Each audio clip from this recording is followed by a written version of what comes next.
Rome, 44 BC, a city of grandeur and grime, a place where the echoes of history reverberate through its ancient streets. The city stood as a testament to human ambition and the relentless pursuit of power.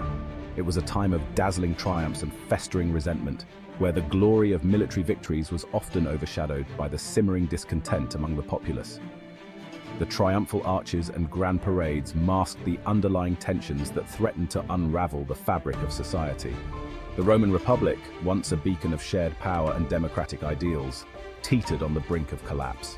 The Senate, which had long been the cornerstone of Roman governance, now found itself besieged by internal strife and external pressures. The old order was crumbling, its foundations shaken by ambitious generals who sought to carve out their own legacies, restless mobs demanding change, and the insatiable hunger for power that drove men to the brink of madness. Wealth and power had become the ultimate currency, and those who possessed them wielded immense influence. The corridors of power were filled with whispers of conspiracy and betrayal, as ambitious figures plotted their rise to the top. The air itself crackled with tension, a palpable unease settling over the populace like a shroud. The streets of Rome, once bustling with activity, now seemed to hold their breath, as if anticipating the storm that was to come. The Forum, once a vibrant heart of political discourse and public life, now echoed with hushed whispers of discontent. The grand speeches and lively debates had given way to secret meetings and veiled threats. In the shadowy corners of the city, politicians and citizens alike spoke in hushed tones, wary of who might be listening. The fear of retribution loomed large, and trust was a rare commodity.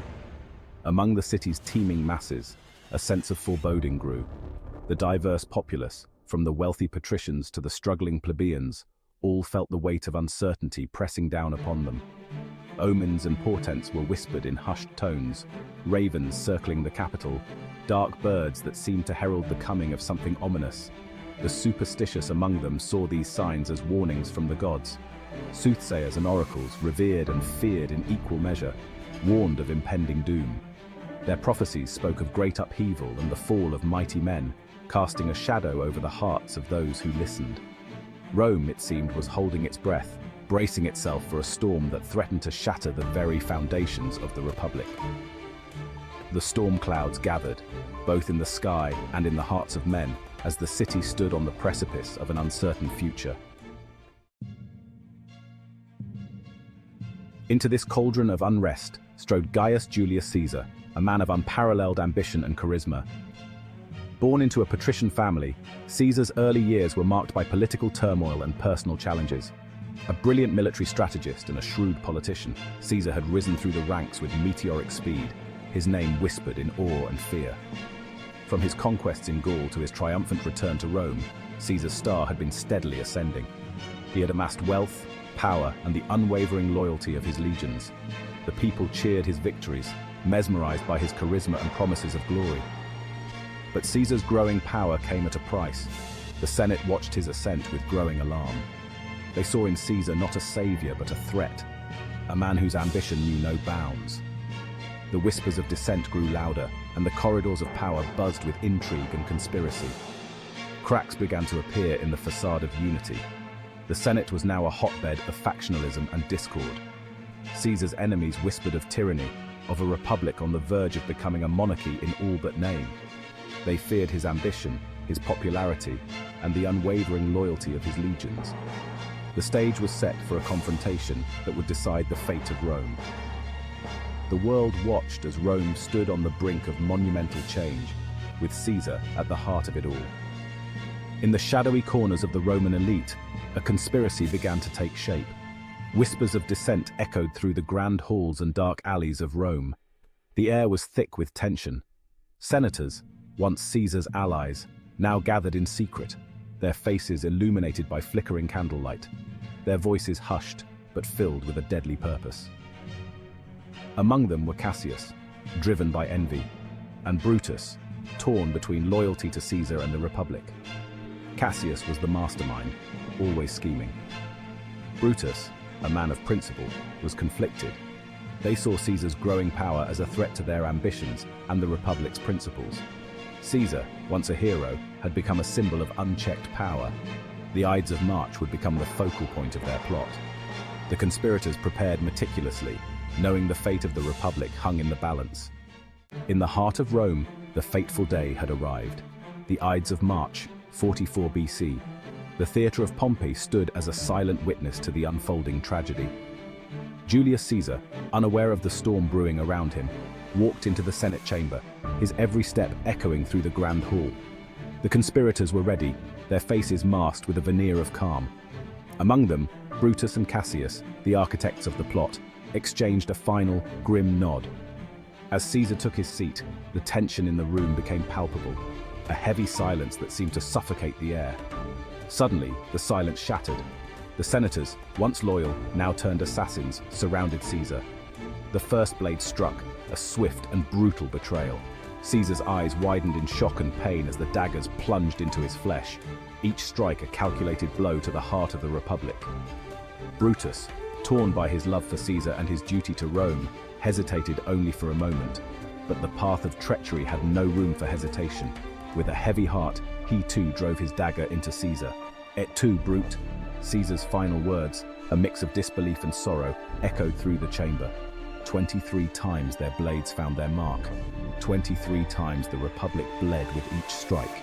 Caesar's lifeless body fell to the ground, his blood pooling around him, a stark contrast to the grandeur of the Roman Senate. The death of Julius Caesar marked the end of the Roman Republic. The conspirators had succeeded, but their victory would be short-lived.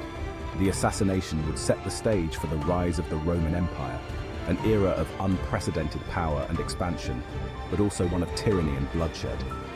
The echoes of that fateful day would reverberate through history, a somber reminder of the cost of ambition and the fragility of power.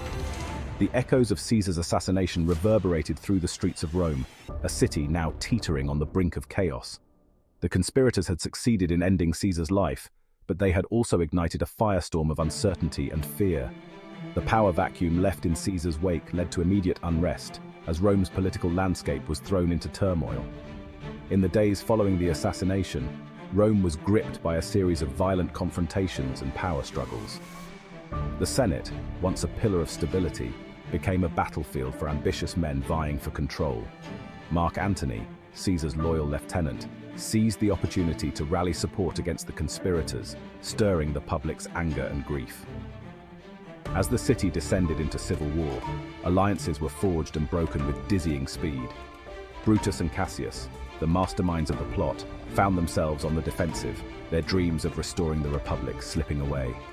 The streets ran red with the blood of Romans as brothers turned against brothers in a desperate bid for power. Amidst the chaos, a young man emerged from the shadows, Gaius Octavius, known to history as Augustus. Caesar's adopted heir, Augustus was driven by a singular vision: to avenge his great-uncle and restore order to Rome. With calculated precision, he maneuvered through the treacherous political landscape, forging alliances and amassing an army. The civil wars culminated in the decisive Battle of Actium, where Augustus, with the support of Mark Antony, clashed with the forces of Brutus and Cassius. Victory was swift and brutal, sealing the fate of the conspirators and marking the end of the Roman Republic. In the aftermath, Augustus consolidated his power, transforming Rome from a republic into an empire. He became the first emperor of Rome, ushering in an era of unprecedented expansion, prosperity, and paradoxically, tyranny. The Senate, once the heart of Roman governance, was reduced to a ceremonial body, its power eclipsed by the emperor's absolute authority. The rise of Augustus marked the dawn of a new age, the Roman Empire. It was an era defined by grand achievements and monumental excesses, but also by the heavy cost of ambition. The assassination of Julius Caesar, intended to save the Republic, had instead paved the way for its transformation into an empire. The echoes of that fateful day would continue to shape the course of history, a somber reminder of the fragility of power and the inexorable march of destiny.